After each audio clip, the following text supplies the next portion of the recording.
آپ مالدار ہو سکتے ہیں اور انشاءاللہ تعالی آپ کے گھر میں بہت زیادہ برکت ہوگی۔ وظیفہ یہ ہے کہ آپ 7 دن تک آپ کو اللہ تعالیٰ کا ایک مبارک نام یا رزاق، اے اللہ میری مالی پریشانی دور کر دے، مجھے زیادہ سے زیادہ روزی دے دے اور حلال روزی دے دے۔ ناظرین، ہم آپ کو بتاتے ہیں کہ پیارے نبی حضور پاک صلی اللہ تعالی علیہ وآلہ وسلم نے ارشاد فرمایا 4 چیزیں چہرے کی رونق کو ختم کر دیتی ہیں۔ نبی کریم صلی اللہ تعالی علیہ وآلہ وسلم نے فرمایا جس انسان کی زندگی میں یہ 4 چیزیں آئیں گی تو اس کے چہرے کی رونق چلی جاتی ہے۔ تو پیارے رسول صلی اللہ تعالی علیہ وآلہ وسلم نے 4 چیزوں کے بارے میں بتایا، وہ ہم آپ کو بتائیں گے۔ اس کا چہرہ بے رونق ہے، اس کی زندگی سے خوشیاں جاتی رہتی ہیں۔ تو جیسا کہ آج کل کے دور میں چل رہا ہے کہ ہر انسان اپنے چہرے کی خوبصورتی کو بڑھانا چاہتا ہے اور بے سکونی سے نجات پانا چاہتا ہے، وہ باتیں آپ کو بتائی جائیں کہ جن سے اگر آپ پرہیز کر لیں تو آپ کا چہرہ بھی رونق دار ہو جائے گا، یعنی آپ کے چہرے پر رونق آ جائے گی،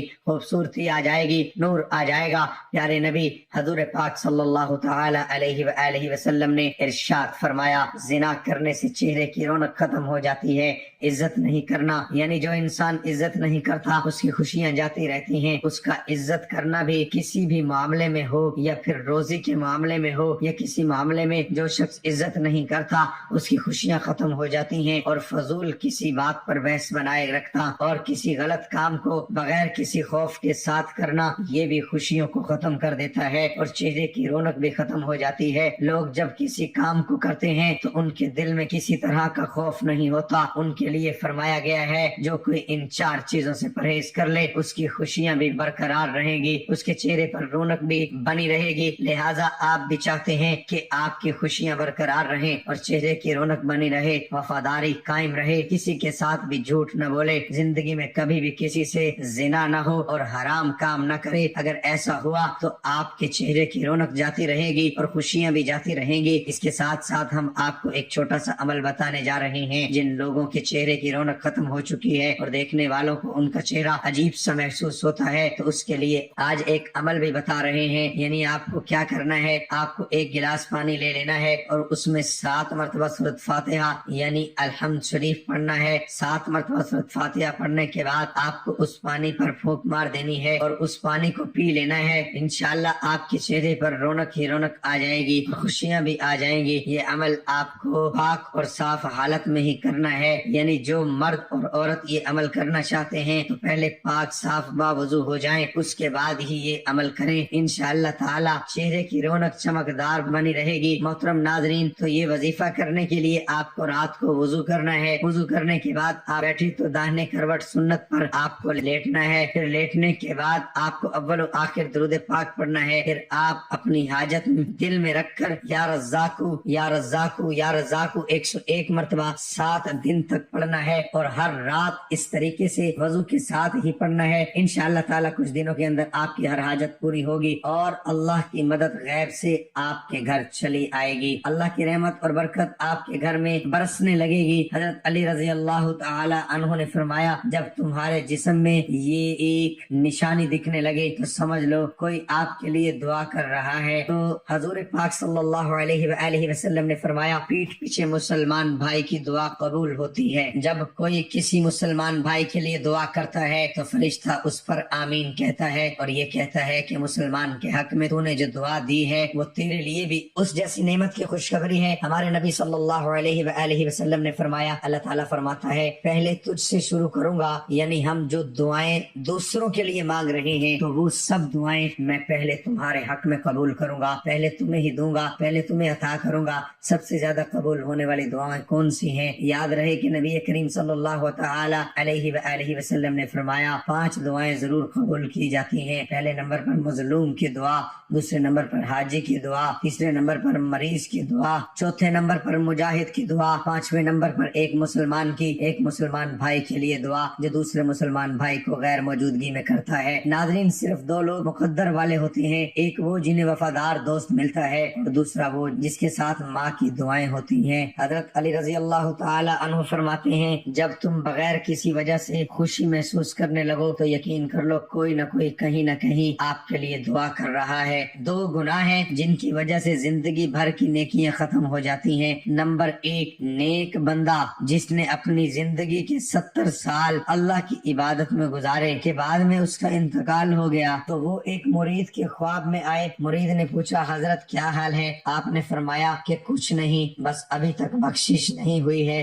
مرید نے کہا کہ حضرت آپ نے تو 70 سال اللہ کی عبادت کی ہے، پھر آپ کی بخشش کیوں نہیں ہوئی؟ تو آپ نے فرمایا ان 70 سال کی عبادت کے بارے میں مجھ سے ابھی تک پوچھا ہی نہیں گیا، میرا معاملہ تو بس ایک بات پر رکا ہے۔ مرید نے پوچھا آخر وہ معاملہ کیا ہے؟ تو حضرت نے فرمایا ایک دفعہ میں نے اپنے آنگن میں بیٹھا ہوا تھا، تیز دھوپ ہو رہی تھی، پھر اچانک سے بارش ہونے لگی تو میرے منہ سے نکل گیا اف یہ بے وقت کی بارش۔ بس اللہ نے مجھ سے پوچھا وہ بارش بے وقت تک کیسی تھی؟ اسے ثابت کر کے دکھاؤ، کیونکہ اللہ کے یہاں ہر چیز کا ایک وقت مقرر ہے۔ اب میں اسے بے وقت تک کیسے ثابت کروں دوں؟ بس اسی ایک گناہ کی وجہ سے اس شخص کی بخشش نہیں ہوئی۔ یہ تیز گرمی میں، یہ تیز سردی میں ہے، یہ سب اللہ کی مرضی ہے، کب کیا کرنا ہے اور کیسے کرنا ہے اللہ کے یہاں سب اس کے لیے۔ ان کے کاموں میں اپنی کم عقلی نہ لگائیں اور اپنی زبان سے ایسے الفاظ کبھی نہ نکالیں جو اس کی شان کے خلاف ہوں۔ گناہ نمبر 2، ناظرین حضور اکرم صلی اللہ علیہ وآلہ وسلم فرماتے ہیں کہ کل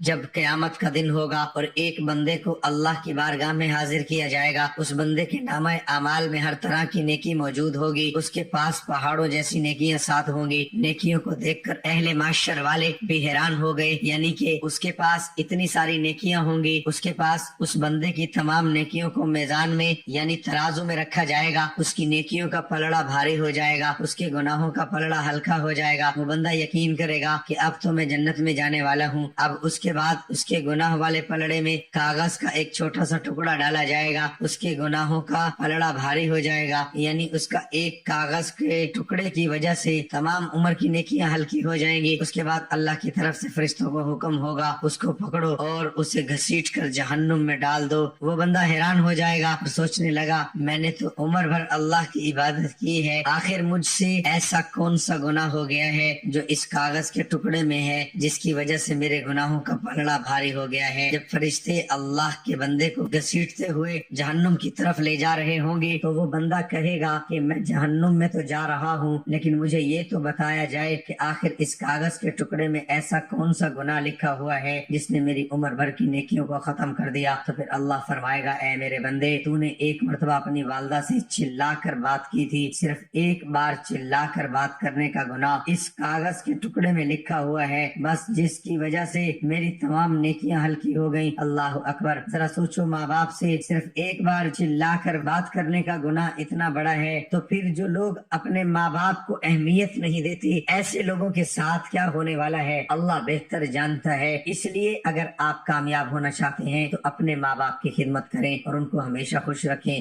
دعا ہے کہ اللہ تعالی ہم سب کو اپنے ماں باپ کی خدمت کرنے کی توفیق عطا فرمائے اور ان کا ادب کرنے، احترام کرنے کی توفیق عطا فرمائے۔